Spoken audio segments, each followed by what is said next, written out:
Cannabis is a new area for investment, business with global potential. In the next 5 years, the number of consumers of medical cannabis products will grow by 1,750%. That's over 3.5 billion people. Think it's illegal? More than 30 countries have already partially legalized cannabis. Uruguay was the first to legalize cannabis fully. Cannabis is a raw material for medicines, dietary supplements, oils, cosmetics, and even food.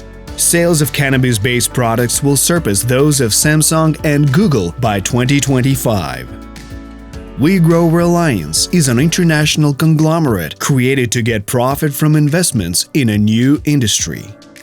Availability of exclusive contracts with growers, its own distribution network in South America and the EU. Its partners are the leading players in the medical cannabis market.